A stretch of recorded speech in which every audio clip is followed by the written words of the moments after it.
네, 오늘은 창세기 14장으로 말씀 전하도록 하겠습니다. 우리는 이 세상을 살아가면서 나그네와 같다는 이야기를 여러 번 들어서 알고 계실 것입니다. 네, 그래서 세상에서 보여주는 것들에 대해서 지나친 관심을 쏟지 않는 것이 그리스도인의 삶인 것이죠. 그러나 한 가지, 하늘의 시민권을 갖고 있다 할지라도 우리는 세상에서 살고 있기 때문에 일어나는 모든 일과 무관하게 살아갈 수는 없는 것입니다. 이 세상을 살아가면서 세상 사람들과 같은 풍랑을 만나기도 하고 어려움을 당할 때도 있기 때문입니다. 하나님의 약속보다는 자신의 눈에 보기 좋은 땅을 선택했던 롯은요, 그 땅 가운데 일어난 전쟁 때문에 생명의 위기를 만나게 되었습니다. 그 전쟁은요, 고대 근동의 패권을 장악하기 위한 큰 전쟁이었습니다. 롯이 선택한 소돔을 중심으로 한 5개의 도시국가 연합이 있었고, 또 그들은 엘라망, 그돌라오메를 중심으로 한 4개의 도시국가 연합에게 조공을 바치고 있었던 나라들이었습니다. 그러다 조공 바치는 것이 힘들어서 바치지 않기로 결정을 하고 힘을 모으고 또 거부를 했습니다. 이때 엘라망, 그돌라오메를 중심으로 한 4개의 도시국가 연합이 진압을 하기 위해서 전쟁을 일으켰습니다. 그러자 소돔왕과 연합한 왕들은 전략적 요충지였던 시딘 골짜기를 싸움터로 정하고 그들을 공략하려고 했었습니다. 그런데 불행하게도 그들은 싸움도 제대로 하지 못한 채 자신들이 이용하려 했던 역청구덩이에 빠지고 완전히 패배하게 되었습니다. 그 결과 그들은 모든 재산과 양식을 빼앗겼고 소돔에 있었던 아브라함의 조카 롯까지도 포로가 되었고 그 재물도 노략되었다라고 기록하고 있습니다. 롯은 자신의 안목을 따라서 보기 좋은 땅을 선택했었습니다. 그런데 전쟁의 순간에 휩싸이게 되었고 생명의 위기 가운데 처하게 되었던 것이죠. 아브라함은요, 전쟁과 롯이 사로잡혔다는 소식을 듣고 나서 주저하지 않고 자신의 집에서 기르는 318명을 거느리고 단에서 그들을 파하는 사건들을 기록하고 있는 것이 오늘 내용입니다. 다메섹까지 추격해서 빼앗긴 재물과 조카 롯과 부녀와 백성들을 찾아오게 되었습니다. 그래서 아브라함은 형제에게 믿음의 간용을 베푸는 자로 멈추지 않았고 형제가 위기에 처했을 때 그의 목숨을 걸고 구하는 용기 있는 것까지 보여주었던 것이죠. 그래서 형제의 아픔과 고통을 외면한 사람이 아니라 생명을 걸고 형제를 구하는 자였습니다. 왜냐하면 아브라함이 가진 힘은요, 4개의 도시국가 연합과 싸우기엔 턱없이 부족한 힘이었음에도 불구하고 자신의 힘이 부족하다고 숨어있는 것이 아니라 자신의 형제가 자신의 주변 이웃이 고통당하는 것을 봤을 때 할 수 있는 모든 힘을 다해서 일어났던 것입니다. 우리 주변에 삶의 전쟁에서 상처입고 고통당하며 위기에 봉착한 이웃들이 있다면 우리는 이곳에서 어떻게 움직여야 될지 다시 한번 생각해 보시기 바랍니다. 혹시 우리의 이익과 손해를 계산하면서 무관심으로 일관하고 있지는 않은지 돌아봐야 하고요. 혹은 그러면 안 되지만 어쩌면 우리도 그돌라오멜과 그 동맹군처럼 약한 자들 위해서 군림해서 그들을 착취하고 있지는 않은지, 힘의 논리로 그들을 누르고 있지는 않은지, 내가 모르는 사이에 그렇게 하고 있지는 않은지 돌아봐야 한다는 것입니다. 하나님은 우리에게 힘과 능력을 주셨습니다. 그래서 우리는 누구나 상대적인 강함을 가질 수 있습니다. 하나님께서 우리에게 상대적인 강함을 주신 이유가 무엇인지 곰곰이 생각해 본다면 그 힘으로 다른 일을 압제하라는 소리가 아니죠. 반대입니다.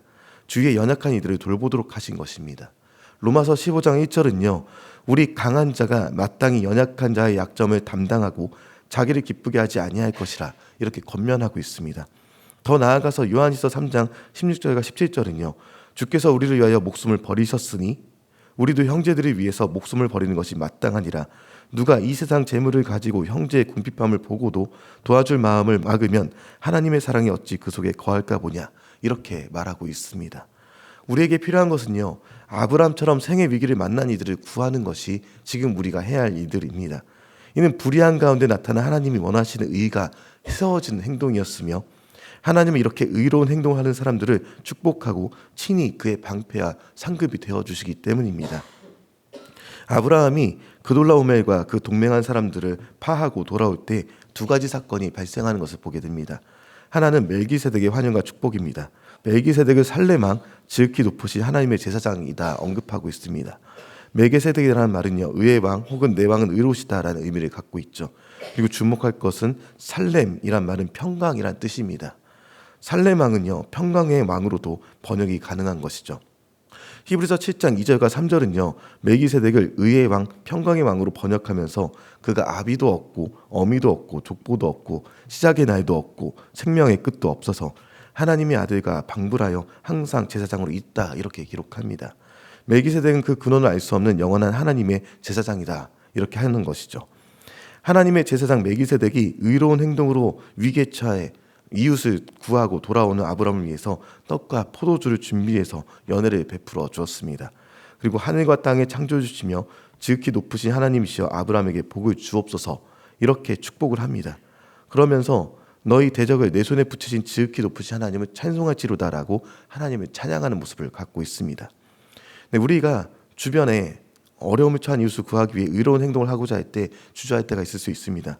그러나 한 가지 주목해야 할 것은요, 하나님은 우리가 이웃을 구하기 위한 의로운 행동을 하게 될 때 주님께서 우리를 축복해 주시고 우리의 의로운 행동을 통해서 찬송을 받으신다는 점입니다.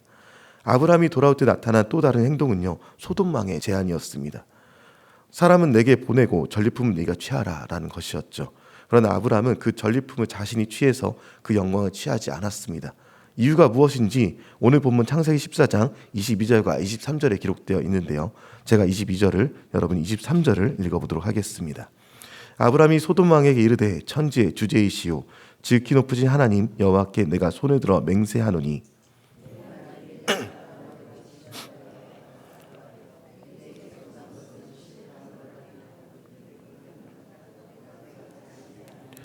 아멘. 내가 한 일이 아니라 하나님이 하신 일이라는 것에 대한 고백을 이때 하게 됩니다. 특히 아브라함은요, 전리품의 10분의 1을 멜기세덱에게 줍니다.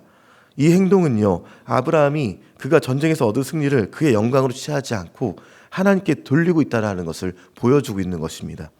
우리는 이 전쟁터와 같은 세상에서 살아가고 있습니다. 이 전쟁터와 같은 세상에서 우리 주변의 사람들이 생명의 위기에 처할 수가 있습니다. 혹은 아파서 신음하고 힘들어할 수도 있습니다.